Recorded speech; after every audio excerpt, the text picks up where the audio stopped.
Sí, muchas gracias. El, buenos días compañeros y doctora. El día de hoy voy a exponer el tema de enfermedad renal aguda. ¿Podrías darle la siguiente, por favor? En general, los objetivos son delimitar y diferenciar los conceptos de lesión renal y enfermedad renal aguda, también mencionar sus principales causas y epidemiología, el cuadro clínico, mencionar los criterios diagnósticos de acuerdo con guías internacionales e identificar los métodos diagnósticos adecuados. La siguiente, por favor. Bueno, vamos a empezar con la definición. Esta definición en específico es del término lesión renal aguda y esta se caracteriza por la pérdida repentina de la función renal que se caracteriza al mismo tiempo por el aumento de los niveles de creatinina sérica. Este es un marcador de función excretora y también por la reducción de la orina, que se le conoce como oliguria, y este es un marcador cuantitativo de la producción de orina y es limitado a una duración de únicamente 7 días. Aquí como un pequeño recordatorio vamos a definir, o bueno, vamos a recordar que la creatinina sérica va a ser el marcador que vamos a utilizar porque esta es una toxina que va a desechar nuestros músculos principalmente. Y bueno, esta como no se reabsorbe en ninguna parte de los túbulos de la nefrona, así como entra en el glomérulo se va a excretar. Es por eso que se utiliza este marcador. Ahora sí, la siguiente, por favor. Aquí tenemos una tabla de criterios de definición, porque bueno, nosotros muchas veces escuchamos enfermedad renal aguda, lesión renal aguda, y bueno, no sabemos cómo llamarla realmente. Pero en este nuevo artículo de Nature que salió en este año, nos menciona que sí hay una diferencia entre cada definición. Primero vamos a empezar con la lesión renal aguda. Esta debe tener una duración menor a 7 días y se va a caracterizar por el incremento de creatinina sérica de más del 50% durante 7 días, o bien por una creatinina sérica total de más de 3 miligramos por decilitro en un total de 2 días. También se puede presentar oliguria por más de 6 horas. Estos criterios no tienen criterios estructurales en cambio con los otros. Ahora vamos con la definición de enfermedad renal aguda. Esta, la diferencia que tiene con la lesión renal aguda es que va a durar menos de 3 meses, o sea, más de 7 días, pero menos de 3 meses. Y se va a caracterizar por una tasa de filtrado glomerular menor de 60 mililitros por minuto o bueno, y diferente al incremento, vamos a tener una tasa de filtración glomerular menor al 35% en la tasa basal. También la creatinina sérica va a aumentar en un 50% en la creatinina sérica total. Este va a tener marcadores elevados de daño renal y también se va a presentar por albuminuria, hematuria o piuria, que son las más comunes. Esto lo podemos encontrar en un examen general de orina. Y por último tenemos la enfermedad renal crónica. Esta se caracteriza por ser de una duración mayor a 3 meses y por una tasa de filtrado glomerular menor a 60 mililitros por minuto. Este también va a tener marcadores elevados de daño renal y la albuminuria es el marcador renal más común que se encuentra en el examen general de orina. En última instancia tenemos, se podría decir, los elementos basales en el que hacemos la comparación. En esta última columna se muestra un riñón normal, entonces tenemos que la filtración, bueno, la tasa de filtración glomerular forzosamente debe estar mayor a 60 mililitros por minuto y no debe haber un incremento en la creatinina sérica, tampoco debe haber cambios en el volumen de la orina, ni debe presentarse ni oliguria ni poliuria en las últimas 6 horas. Tampoco debe haber marcadores de daño renal presente. La siguiente, por favor. Bueno, la epidemiología de la lesión renal aguda va a ser, primero, que es de una muy alta mortalidad. Esta supera a la insuficiencia cardíaca, al cáncer de mama y a la diabetes. También podemos dividir a la lesión renal aguda y a la enfermedad renal aguda como aquella adquirida en la comunidad y adquirida en el hospital. La adquirida en la comunidad puede ser, por ejemplo, pacientes inmunosuprimidos como con diabetes, VIH, que adquieren alguna infección en la comunidad. Podría ser tuberculosis, podría ser eh, COVID, por ejemplo. Entonces, estas adquiridas en la comunidad se van a presentar en países en vías de desarrollo y más comúnmente en pacientes jóvenes o menores de 50 años. Sin embargo, aquellas adquiridas en el hospital son bien, pues por ejemplo, aquel daño renal que se ocasiona, por ejemplo, en una cirugía que tuvo hipovolemia o que tuvo complicaciones, Bueno, estas son las que se adquieren en el hospital y son más comunes en países de altos ingresos y en adultos mayores de 60 años. También podemos ver que los hombres es más común que padezcan esta enfermedad y bueno, a nivel global el 60% de las personas que padecen lesión renal aguda son hombres y únicamente el 30% de las personas que padecen enfermedad renal aguda son mujeres y otro porcentaje muy elevado de estos son mujeres embarazadas. Las causas más comunes de lesión renal aguda, que las vamos a revisar después, son shock, sepsis, hipotensión y deshidratación. Las primeras tres son más comunes en países de altos ingresos y la deshidratación es más común en países en vías de desarrollo. Por último, es muy importante mencionar que esta patología puede ser prevenible en la mayoría de los casos. Entonces, es muy importante que cuando se tengan cirugías importantes en los pacientes, cuando estos cursen con alguna enfermedad crónico-degenerativa, se esté haciendo un monitoreo del daño renal para prevenir la lesión renal o una enfermedad renal crónica. La siguiente, por favor. Ok, también vamos a hablar de algunos factores de riesgo.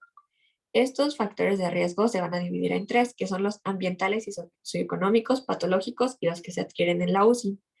Los ambientales y socioeconómicos son, por ejemplo, un inadecuado sistema de agua potable y residual, que se caracteriza por ser en los países en vías de desarrollo. También un control insuficiente de enfermedades infecciosas y sistemas de salud insuficientes. Por otra parte, en los patológicos tenemos enfermedades crónico-degenerativas principalmente, por ejemplo, enfermedades del riñón, del corazón, del hígado, gastrointestinal o también diabetes o infecciones graves que se adquieran en el hospital. También sepsis o uso de fármacos nefrotóxicos. Es muy importante preguntarle esto al paciente porque a veces los pacientes toman indiscriminadamente AINES, entonces se debe indagar muy bien en este aspecto. Por último, los adquiridos en la UCI. Estas pueden ser infecciones agudas, sepsis, malaria, algún trauma severo, hipovolemia por alguna enfermedad o alguna cirugía mayor, vejez, enfermedad renal crónica, fallas orgánicas agudas y bueno, por último, en la actualización de este año se marcó al COVID-19 como un factor de riesgo para padecer lesión renal crónica. Esto no es característico de alguna población, puede darse así como en niños, adultos jóvenes y adultos mayores en cualquier estadio de la enfermedad y en cualquier parte del mundo. La siguiente, por favor. Ok, ahora vamos a hablar de la etiología. La etiología se va a dividir, se podría decir anatómicamente, aquella que es prerrenal, postrenal e intrarrenal. Ahora primero vamos a hablar de la prerrenal. Esta es la más común en pacientes hospitalizados y se va a definir por alguna causa extrínseca a los riñones. Este puede ser un síndrome cardiorrenal, insuficiencia cardíaca o congestión venosa. También puede deberse a un choque hemorrágico, choque hipovolémico o choque séptico. Por último, y menos comunes, son síndrome compartimental abdominal, algún trasplante de riñón y medicamentos incluidos como los inhibidores de la enzima convertidora de angiotensina y los AINES. También mencionaban a los aminoglucósidos. Bueno, en este tipo de etiologías se va a caracterizar cuando la presión sistólica disminuye menos de 80 milímetros de mercurio y bueno, la autorregulación renal va a quedar anulada y por ello mismo vamos a tener una lesión renal aguda. La siguiente, por favor. Ahora en la intrarrenal, también llamada intrínseca, es menos común en los pacientes hospitalizados y más común en la práctica de medicina general. ¿Por qué se va a caracterizar esto? Bueno, puede ser por microangiopatías trombóticas, embolia de colesterol o también de enfermedad de la membrana y complejos inmunes como vasculitis o anticuerpos por anemia. También las infecciones sistémicas como sepsis, pielonefritis o relacionadas con fármacos o metales pesados. También es muy importante recordar las enfermedades que hemos visto en los temas anteriores y que mencionaban mis amigas, como son las glomerulopatías. Estas son necrosis de los túbulos, nefropatías, y bueno, deben ser muy bien monitoreadas porque estas pueden evolucionar a una lesión renal aguda o bien a una enfermedad renal crónica. También se puede presentar en los rechazos celulares agudos o nefritis intersticiales. También es importante mencionar que aquí también se incluyen las nefrotoxinas. Estas se pueden dar principalmente exógenas y endógenas. Las exógenas son por medios yodados, de contraste o aminoglucósidos. Y en las endógenas se pueden presentar por rabdomiólisis o mielomas. La siguiente, por favor.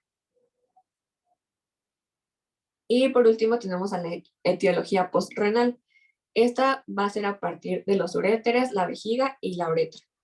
Se van a presentar por obstrucción ureteral bilateral, disfunción vesical o vejiga neurógena, como ya lo habíamos visto también, y por último, por obstrucción uretral. La siguiente, por favor.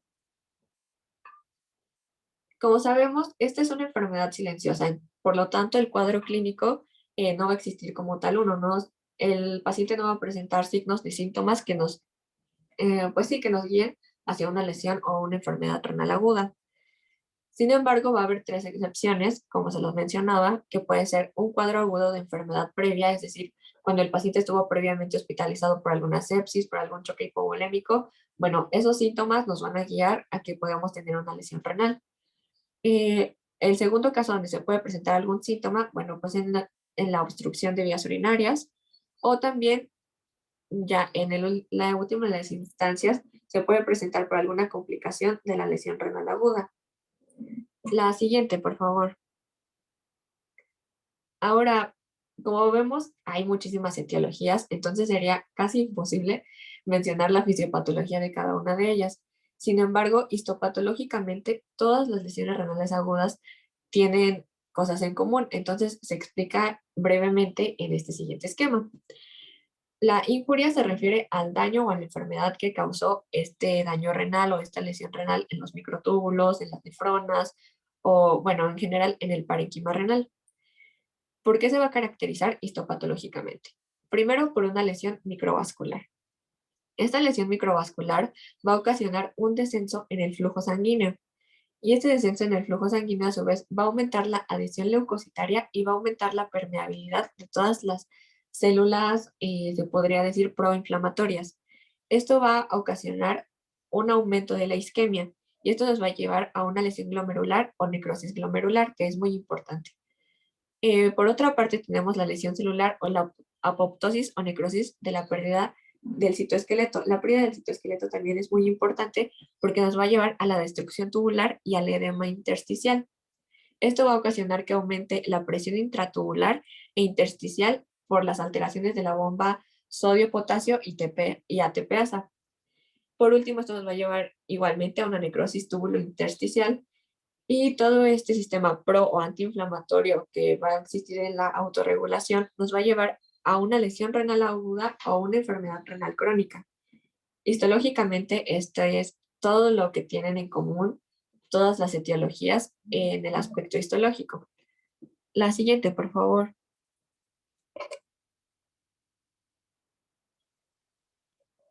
Aquí tenemos otra imagen de la histopatología. Esto lo encontré en un artículo de Nature.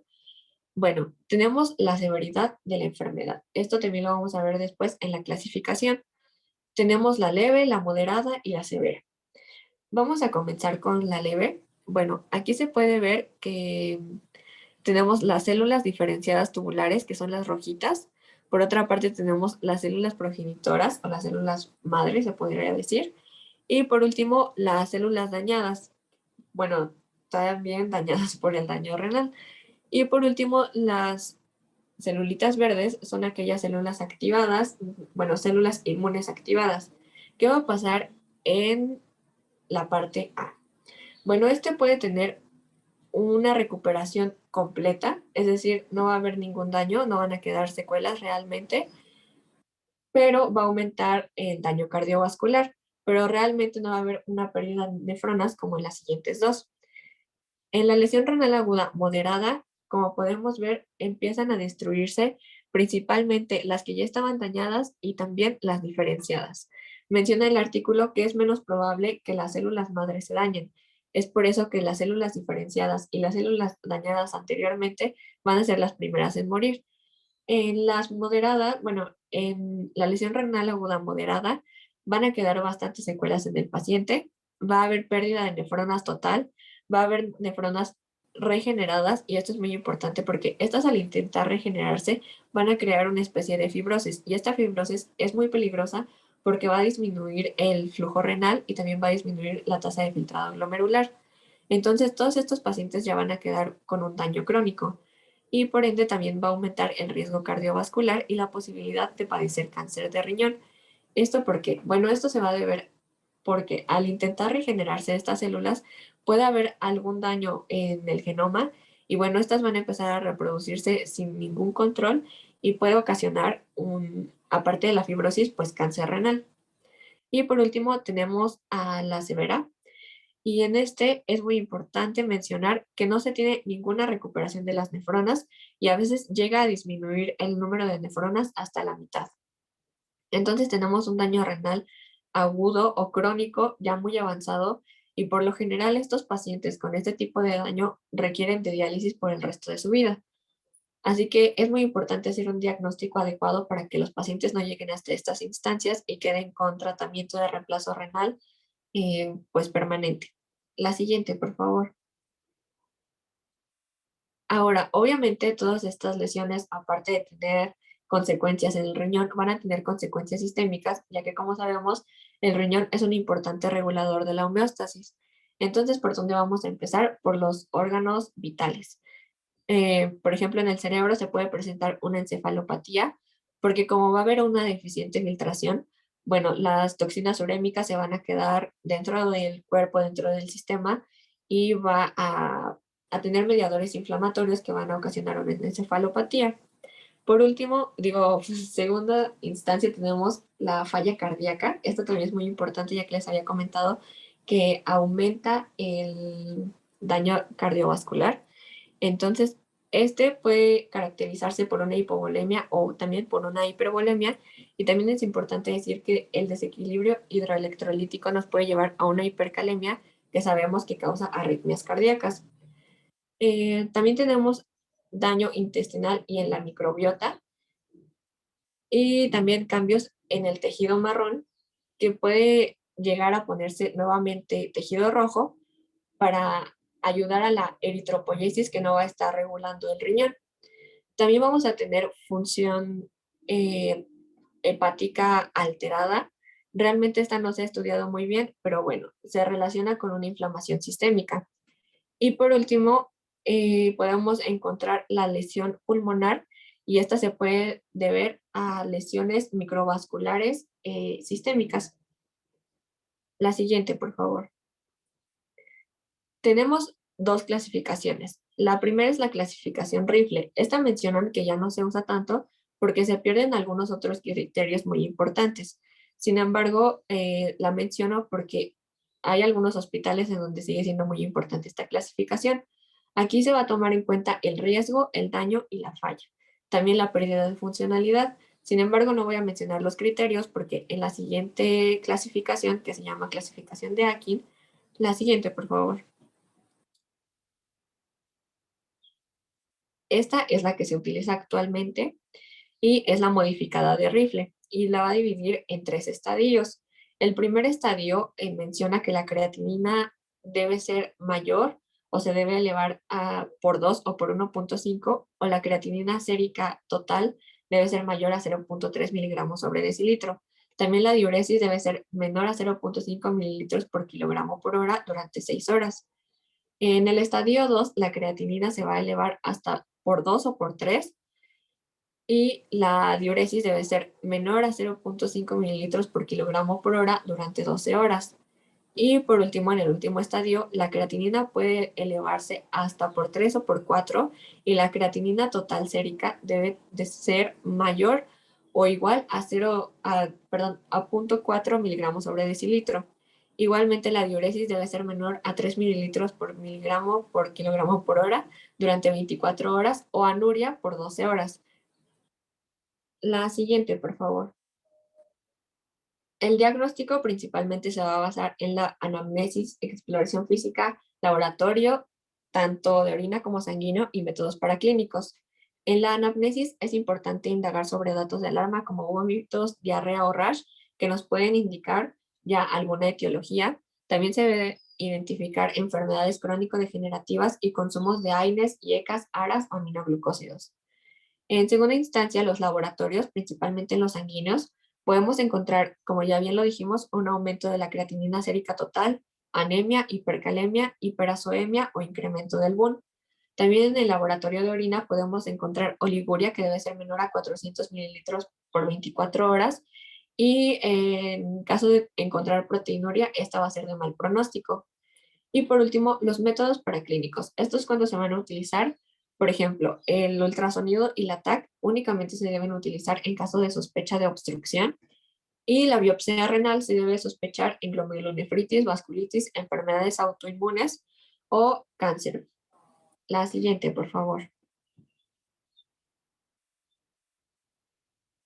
Hay algo muy importante que mencionar, que son estos biomarcadores. Así como conocemos los biomarcadores en infarto, existen también algunos biomarcadores para determinar cuándo hay una lesión renal o enfermedad renal aguda. Estos biomarcadores realmente no se tienen en los hospitales actualmente y generalmente se hace el diagnóstico con los, pues sí, con los criterios de la biometría hemática o del examen general de orina. Sin embargo, supongo que en algunos otros hospitales sí los hay y pues ayudan mucho a identificar la enfermedad antes de hacer pues sí, todos los diagnósticos anteriores. Estos biomarcadores son, por ejemplo, el Enegal, la interleucina 18, el LFABP o el KIM-1. Estos únicamente se van a elevar cuando exista un daño renal agudo y se van a encontrar principalmente en la orina. La siguiente, por favor. Entonces, en resumen, ¿cómo vamos a diagnosticar o cómo se puede hacer un diagnóstico más certero y sencillo en estas enfermedades? Bueno, en primera instancia debemos identificar que exista una causa desencadenante. En segunda instancia debemos identificar una alteración en el flujo urinario, ya sea anuria, oliguria o poliuria. La siguiente, por favor. También debe haber alteraciones de las pruebas funcionales renales, ya sea como la depuración de creatinina en 2, 4, 6, 12 y 24 horas, también aumento en la creatinina sérica y también la depuración de creatinina se va a ver, disminuida en embarazadas y se va a presentar por microglobulina. También, bueno, por última instancia, determinar a qué pacientes se les va a realizar la biopsia renal. Y esto ya también lo mencionaba, es en caso de anuria por más de 4 semanas y se efectúa únicamente aprobado por el Comité de Ética y Científico del hospital. El siguiente, por favor. Ahora vamos con el tratamiento. El tratamiento inicial, bueno, es importante mencionar aquí que no existe un tratamiento farmacológico como tal, o sea, no va a haber algún fármaco que nos ayude a revertir esto. Entonces debemos iniciar con el tratamiento con la optimización hemodinámica con la administración de líquidos y uso de vasopresores. Esto debe ser únicamente manejado por el nefrólogo porque también una optimización hemodinámica que no sea adecuada puede traer más problemas al paciente. También debe haber corrección de desequilibrios hidroelectrolíticos y en el número 3, la interrupción de fármacos nefrotóxicos en medida de lo posible, es decir, que este no afecte al paciente más de lo que ya está. ¿Y cuáles son aquellos fármacos que podemos retirar? Los AINES, los IECA, los ARA2 y los aminoglucósidos. Y por último, emprender el tratamiento de la situación renal si así se requiere. ¿Y cuál es este tratamiento? ¿Le podrías dar a la siguiente, por favor? Ok, bueno, estos criterios son para iniciar la terapia de reemplazo renal. ¿Cuáles son estos? Bueno, el primero es oliguria o anuria menor de 200 mililitros por minuto. También una acidosis metabólica menor a 7.1, una hiperazoemia o BUN igual o mayor de 80 miligramos sobre decilitro, hipercalemia mayor de 6.5 miligramos miliequivalentes, perdón, hipernatremia menor a 115 miliequivalentes sobre litro, hipernatremia, anasarca o síndrome de disfunción orgánica múltiple. Entonces, ¿cómo vamos a caracterizar estos criterios? Bueno, si existe un punto de estos 8 criterios, se debe pensar en tratamiento de terapia renal. Bueno, y este debe ser únicamente aprobado por el nefrólogo. En caso de que se presenten 2 puntos, la terapia de reemplazo renal es obligatoria. Y si hay 3 o más puntos, es de urgencia. ¿Cuál es esta terapia de reemplazo renal? Bueno, esta se podría caracterizar por la diálisis, hemodiálisis y diálisis peritoneal. Esto también va a estar a cargo nefrólogo que esté tratando al paciente. La siguiente, por favor. Como complicaciones, vamos a tener complicaciones en varios sistemas. En la uremia vamos a encontrar que el BUN va a estar elevado más de 100 miligramos sobre decilitro, y esto también puede caracterizarse por cambios del estado mental como encefalopatía y hemorragias. También en la hipervolemia o hipovolemia, bueno, en el caso de la hipervolemia vamos a encontrar un aumento de la presión venosa yugular y también se puede manifestar por edema pulmonar. Y la hipovolemia únicamente se va a encontrar en la fase poliúrica. En la hipernatremia, esta va a ser causada por administración excesiva de soluciones hipotónicas o bien glucosadas y pueden presentarse convulsiones. Es por eso que mencionaba que en el tratamiento de mantenimiento es muy importante determinar qué pacientes iban a requerir estos tratamientos. La siguiente, por favor. La hipofosfatemia, esta se va a presentar principalmente en rhabdomiólisis, hemólisis o síndrome de lisis tumoral. También la anemia o las hemorragias son exacerbadas por entidades patológicas como la septicemia o las hepatopatías. Y por último tenemos a las complicaciones cardíacas. Estas se van a manifestar por arritmias, pericarditis o un derrame pericárdico. Y ya por último, y que no mencioné, el cáncer. El cáncer también es una complicación a mediano o largo plazo y se debe identificar y tener un monitoreo en estos pacientes que sufrieron lesión renal aguda para prevenir que no se desarrolle alguna otra de estas complicaciones o bien el cáncer, que es muy importante. La siguiente, por favor. Y bueno, por mi parte sería todo. ¿Tienen alguna duda o algún comentario? No, ninguna, todo bien, gracias. Gracias, Monse. ¿No tienen dudas?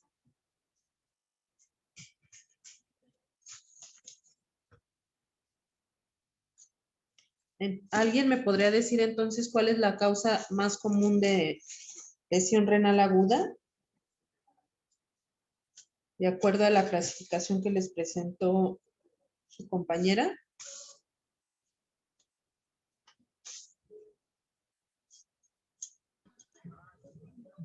¿Puede ser la hipovolemia? Ajá, ¿y esa cómo la clasificas? ¿O prerrenal? O lesión prerrenal. Exactamente, ¿sí? Generalmente la causa prerrenal se presenta en un 70%